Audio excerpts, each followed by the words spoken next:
I'm an instrument of righteous fury. I'm an instrument of righteous fury. I'm an instrument of righteous fury. Wrestle shadows, fight the worry. See truth so clear it's slightly blurry. Don't wait on justice, make it kindly hurry. If not, start the riots. Part the silence, march with lions. Take every bit of anger you've ever had to feel. Add a drop of hope and forge a heart of iron. Steal pillows from the sleepers. Smile the grim off the reapers. Gather every voice that's ever been mute, then amplify with the reverb. We need to hear this, need to hear this. Slides the strength of a weak appearance. Climb from the base to the peak of pyramids. Fly into space to seek the spirits of the future that still waits to be born. Unfilled fates, sound horns, unseal gates. Death of the body never killed greats. Fame's not the measure. What? The flame lives forever. What? Lit in some souls to spread through each age. Our fires have names most not remembered. From brave dissenters, we are descended. From a line older than the kings of Kemet. First blink of an eye in the sinkhole of time was a wink at the death of the blinding menace. The rain is lessened, grip is loosened. Belly of the beast with mild contusions. Still lumbers to crush our movements, but the work's not done till the sun is moonlit. Drain the heavens to shape the earth. I'll keep pushing till it breaks me first, till I collapse into black with wake and hearse, till time grinds bones and makes me dirt, till dirt grows rich by the grace of worms, till wind leads seeds to the shade of ferns, till a shy green shoot then straightens firm and lends breath for the next sage to learn. Pages turn before ink is dry, so smudges stain. I read what I can while I run in rain. The only North Star is the unexplained, so I focus there. Take my last whiff of this open air. The honeysuckle scent has no compare, so I go to my rest with the boldest prayer. Not whispered song, by blistered tongue. Let the light of my life melt the coldest stare.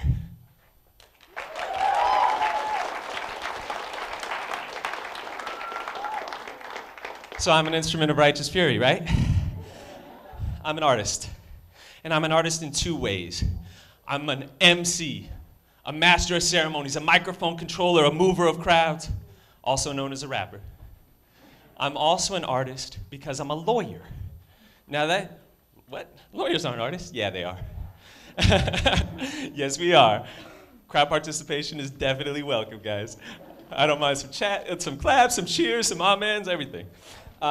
So I'm here to say that actually lawyers and most service-oriented positions, so I'm thinking social workers, teachers, mental health therapists, doctors and nurses in community health settings, all of these folks should think of ourselves as artists. But before I get there, I have to tell you how. So I'm not just any attorney. I'm a legal aid attorney. What does that mean?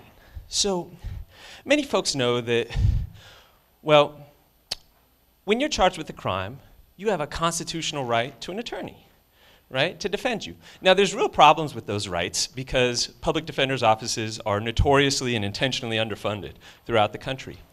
But when it's not a crime, when it's something civil, education, contracts, landlord stuff, Social Security, immigration, there's no constitutional right to have an attorney provided for you. So that means the only way you get an attorney is if you can afford one. Now in Arkansas, the going rate for a relatively inexperienced attorney is $200 an hour. Now, we know that low-income folks can't afford $200 an hour. The working poor can't afford $200 an hour. Lower middle class folks probably can't afford $200 an hour.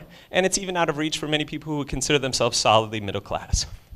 So legal aid exists to fill this gap. We provide free legal services to people without too much money, okay?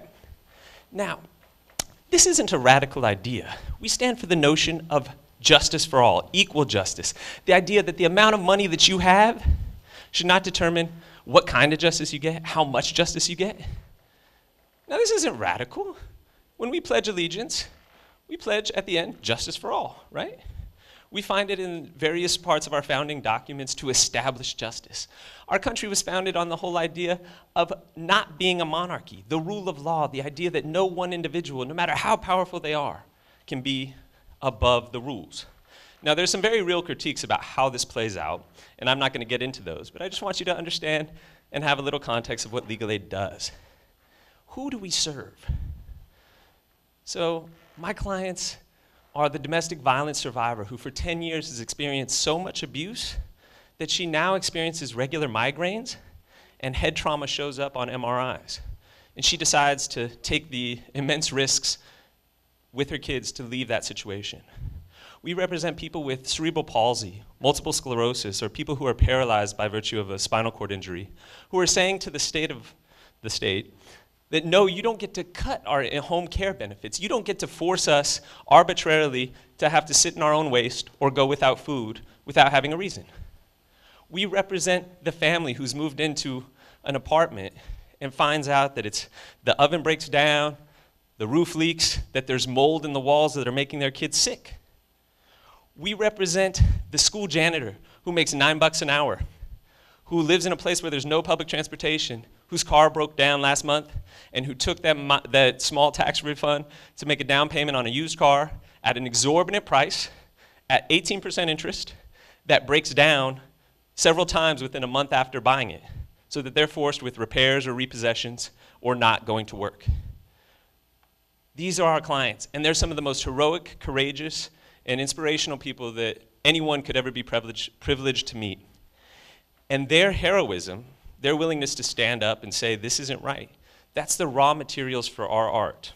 And I'll get to the art. I want to talk a little bit about some of the challenges, though, of working in this field. Of course, the first one is low pay, right? Legal aid attorneys, as many service-oriented professionals, teachers, social workers, etc., are very talented people that could earn 2, 3, 4, 5 times as much if they went into the private sector. So in this job, you're making a sacrifice, and that can sometimes take a toll when you want to have a family or have other financial obligations to meet. The need is overwhelming for your services, or ours. To give you an example, for every one of me in Arkansas, there are 18,000 people who qualify for our services. So we could go to the Verizon Arena in Little Rock, fill it up with people who don't have too much money, give me a microphone, tell me I can't rap, and instead I have to ask, does anyone want to talk to a lawyer? And that gives you a sense of the need. So that overwhelming need means that we can't help everybody that we want to. That's hard. And then it adds a lot of pressure for us on the people that we can help, right? Because sometimes you feel like you're the difference between this person getting what they need and not. And so all these pressures, oh, and the other thing is it can be a little isolating, right? Because you spend a lot of time working, a lot of energy working. Sometimes you don't always have the time for the fulfilling relationships you would want in your life. And even when you do, sometimes your head is filled with arcane minutia of like Medicaid regulations, right? You want me at your dinner party talking about, 42 CFR 431 220 is really sharp, right? No. And sometimes that's a little alienating. Now, I'm not here to lament my chosen profession or those of anybody who's chosen sort of service work. I mean, it's an honor and a privilege. But these challenges end up leading us, too many of us, to burn out. Right? We get cynical, we get tired, and we just decide, I can't do it anymore. And what I'm saying here today is that I think the framework, the paradigm of art, is a way for us to burn on. Now, the way that we can understand ourselves without art, the traditional frameworks in which kind of do-gooders, I don't mean that pejoratively, I am one. The traditional frameworks in which we kind of locate ourselves are usually in kind of the social change framework. So we think of the lions of the great social movements of the last century, whether it's decolonialism, civil rights, black power, farm worker movement, the anti-Vietnam War movement, the free speech movement, student movements, LGBT movements. But that's a troubling framework because oftentimes those events are almost enshrined in this level up here, where it feels hard to connect to these lines of history, right? What was the day-to-day life of somebody who's fighting against a system of subjugation in the South, a racial subjugation in the South? It's hard to connect that to sometimes our day-to-day existence. So that framework, helpful, but not totally there. We hear a lot of times, especially now, the idea of the social entrepreneur. And while many do-gooders are very entrepreneurial, we are self-motivated, we take initiative, we work hard. We work expressly because the market fails. So that sort of market-driven framework of the entrepreneur doesn't quite work because there is no market to provide free legal services to low-income folks or affordable legal services to low-income folks.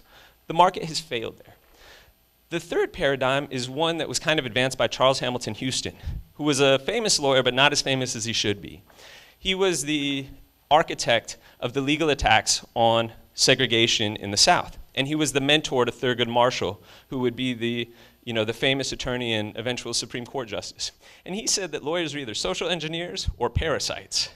Now, we got plenty of lawyer jokes for the parasite part, The social engineer part, though, is also a little hard. And maybe it's just I don't understand engineering well enough. But it seems like that suggests a level of precision about doing something in outcomes that, frankly, in the do-gooding worlds, we just can't produce, right? It's not a matter of adjusting this so that the torque on that works just right? Or that the propulsion and other aspects of physics and chemistry, which you very much should study but might forget, fail. But the paradigm of the artist helps us locate ourselves in a way that aids with all the challenges I just discussed. Now, what is art? I'm not an art historian. I've studied art very little, except I've been, a fan of it. And for today's purposes, I'll define it as the systematic exercise of imagination to further creation, okay? Now, I never thought of myself as an artist, even though I've been rapping a long time. It was about 4 years ago, when I first started thinking of myself as an artist, both in terms of music and in terms of lawyering. And I had the great fortune of meeting one of my dear friends, a gentleman named James Dukes. He's a producer and a musician, and his producer name is I Make Mad Beats. Okay, and what we found out in talking is we became dear friends because so much of our lives, our daily lives, shared conceptual similarities, even though outwardly they shared very little. He's working with musical instruments and sound and voices, right? Time signatures. I'm working with people and laws and arcane regulations. But we shared something. And that's what first gave me the idea that lawyering is art, both in terms of process and outcome. So let me focus a little bit first on outcome. Justice. What are we creating? If we're artists, what are we creating? Well, justice, right? But what is justice? I can't define that all for you today, but I want to suggest an artistic framework to understanding it. So when you create something, the only absolute failure is when you don't do it, right? If you don't take that photo, if you don't write that story, if you don't write that song or whatever, you didn't create anything, you failed, right? But otherwise, if you created, you were exercising your imagination in furtherance of creation, right? Now, it might not have come out as you wanted. Maybe you were trying a new technique, it didn't succeed. Maybe the outward recognition of it wasn't what you hoped for. But you can't define, as an artist, success and failure in simple yes-no terms, right? There's degrees and dynamics and XY axes, that's the word I was looking for. And when you think of justice, you have to think about it similarly complicated. Justice isn't just winning or losing cases, though it can be that, right? And it's important to win, don't get me wrong. But if you just focus on wins and losses, you lose so much of the other elemental aspects of justice. So sometimes justice is feeling like you or your client got a fair shake, that you went through the process and maybe it was a close call, right? Maybe you just couldn't muster the witness that was needed to convince the judge of something, but it was close and they got a fair shake. And you feel like, okay, you have a chance. The process works for me to bring my complaints and resolve it in some sort of societally fair and appropriate way. So that's one element of justice. Another element of justice is sort of the empathic level. It can be feeling like somebody for the first time has heard you on something that is difficult to understand, or that's an experience that not everybody shares, or that you were scared, ashamed, or bewildered by. And we see empathic justice translated into sort of a societal level, I think best in sort of the Truth and Reconciliation Commissions in South Africa after apartheid. And it's this whole idea of restorative justice, where the sharing of experiences to audiences means something to folks. So if that's the outcome of justice and kind of art justice, this multidimensional, different sort of approach, what's the process? What are we working with? What are our materials? Well, our clients are the principal artists, right? They bring us the raw materials, and they invite us to collaborate. So they bring their heroism, they bring their courage. They're saying, this isn't fair, I want it different. And they come to us, and they ask us to contribute our drive, our experience, our training, our skills. And together we engage in this collaborative process of the creation of justice, right? And it's everything from the start and the initial interview all the way through whatever the resolution is that we're seeking. And this process and this outcome-based understanding helps us overcome those challenges that I talked about a little bit earlier.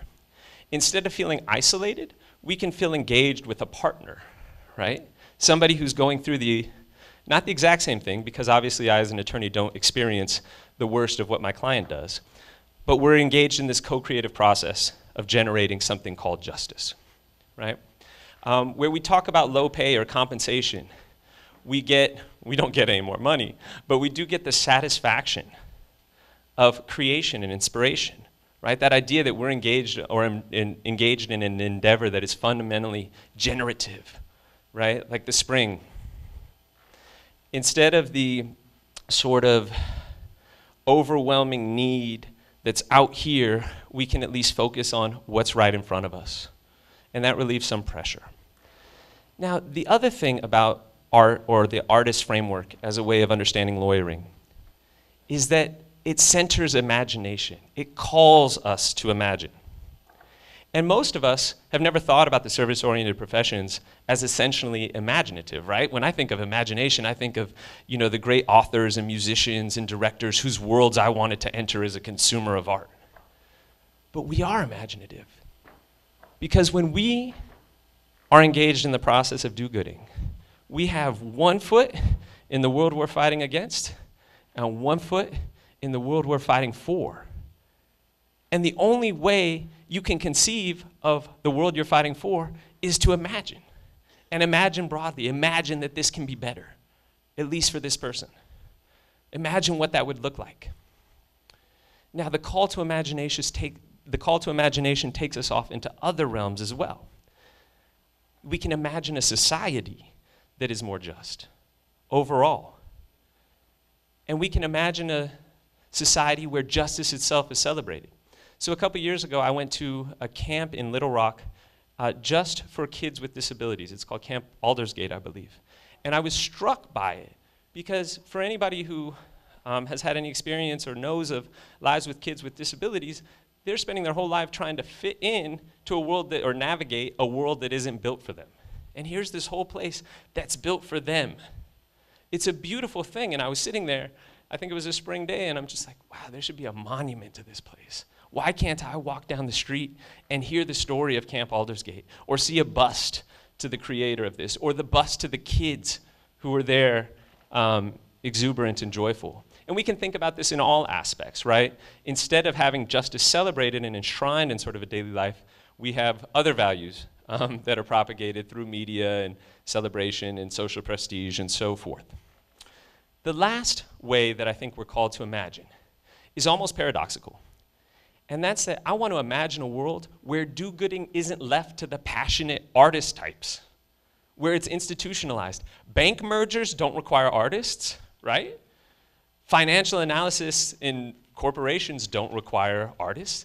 No, because those jobs are paid well enough and they have benefits and social prestige attached to them that stuff is institutionalized. You don't have to be a nut who wants to work for less money in tough situations to go and make sure that corporate mergers are accomplished, right? And so I'm imagining a world where ultimately this talk is irrelevant.